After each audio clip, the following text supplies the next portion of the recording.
Welcome back, everyone.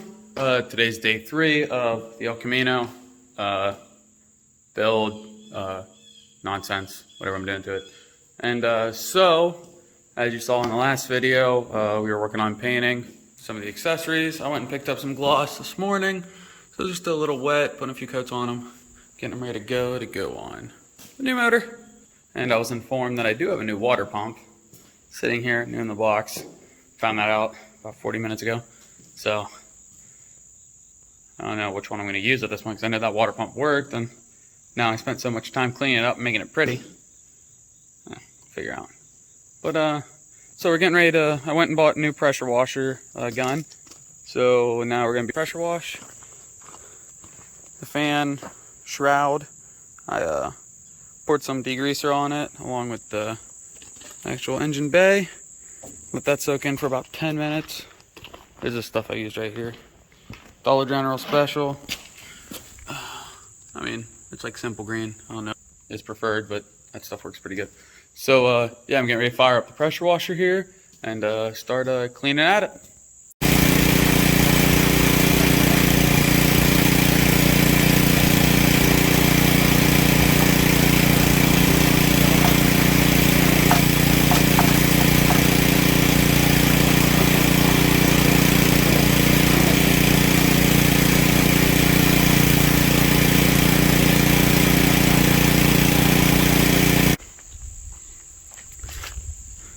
So, lighting's kind of rough because we're right halfway in the sun coming up. But you can see I cleaned up quite a bit more, took a lot of paint off, and also some good grease. So yeah, I'll probably hit it with a wire wheel in the rusty spots like the cross member and the motor mounts. And spots where it's bubbling, hit it with the wire wheel, smooth it out, and yeah. Guess someone painted it blue at some point, that's neat. Not that it matters. But so, is that plastic? Yeah. That one? Yeah. Okay. So, yeah, got a little bit of work to do here. And I'm going to keep getting at it. So we're making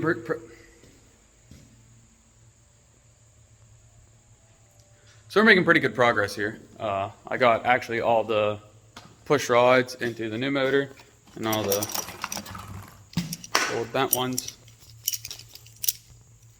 Only 3 push rods in that motor were not bent. But I found, I knew I had a box of old push rods from a motor I bought and tore it apart and sold the parts off of it. So I knew I had that. Found the box of them and got them all put in here. These are the 2 off of the 305. They're all the same size. I measured them. And the reason I left these 2 in is because one of the ones off that old motor from the box of push rods I have is actually bent. So I know those 2 are good. I made sure of that. So I'm just going to leave them in there. No harm, no foul. And looking over here, spraying some more paint on these.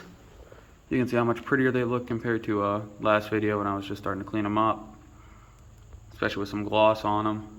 So, you know, I like to do, personally, I like to keep flat black.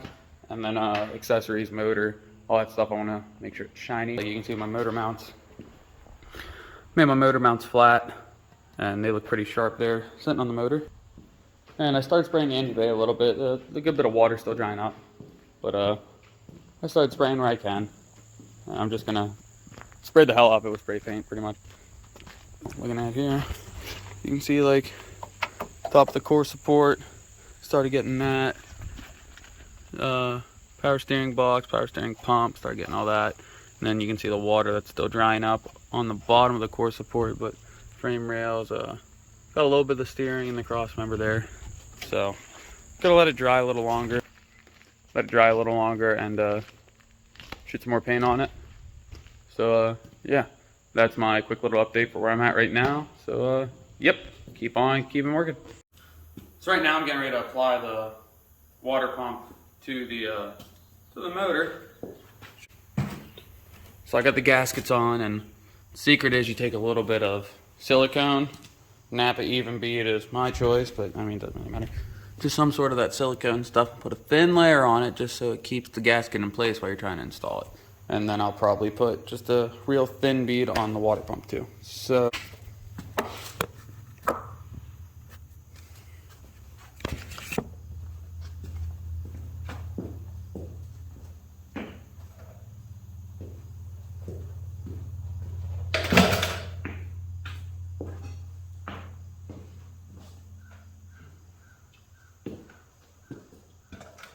You get your water pump.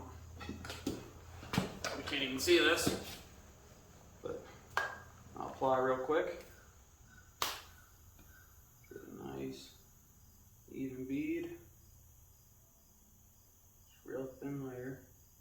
Don't want to get so much on it that when you fold it all together and sandwich out, that makes for an ugly build. And could also cause a leak or two. You definitely don't want leaky. You don't want anything leaking, especially water pump. That just turns into a pain.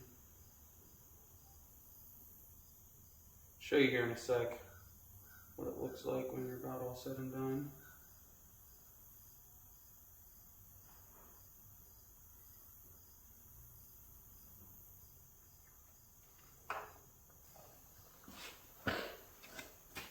There you go.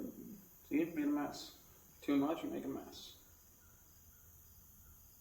This stuff is a pain in the butt to get off.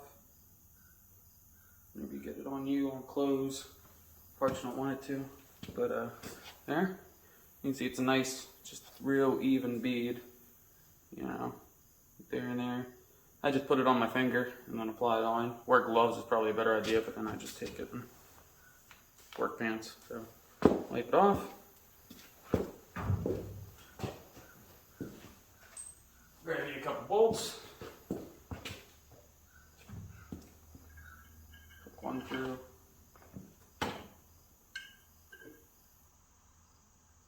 Get it started. Grab your other bolt.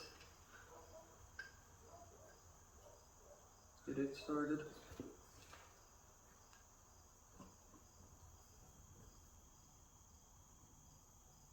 There you have it. It's a mock-up.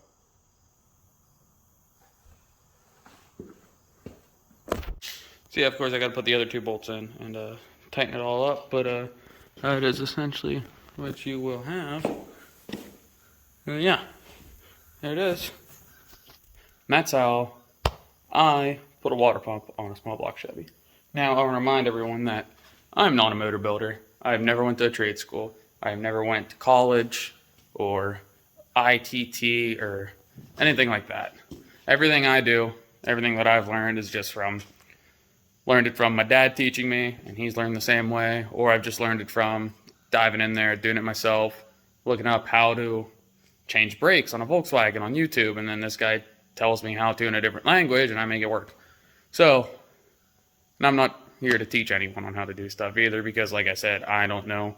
When it comes down to it, I don't know what I'm doing. I just have an idea on what I'm doing, and I do everything myself because that's how I like to do things. You know, it gives me a better feeling when I, finish something. I'm like, well, I did all that. I didn't go to some engine builder and hand them 10 grand and say, here you go, make this run. I want X amount of horsepower in this car. And that's not me. I grew up, I like to work with my hands. I grew up, you make something with your hands, you get a better feeling out of it once you start using it, enjoying it, or whatever it may be. So there's my little rant.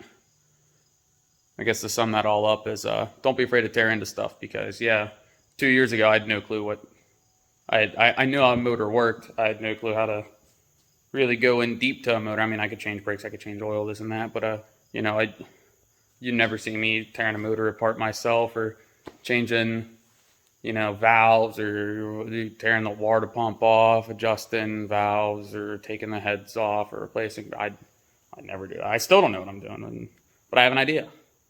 And you take it slow, and you get there. I found the new water pump here, so swap that out, put the brand new one in, because why not? I knew the old one worked, but this one's brand new, and why not?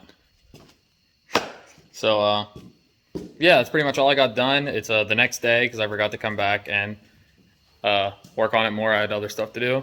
So yeah, so to finish off that video, I got the water pump in. So next I'm gonna finish buttoning up the motor, get the intake on. I got the valves adjusted, so I'm gonna get the intake on and everything else installed, and then hopefully tonight I can drop the motor.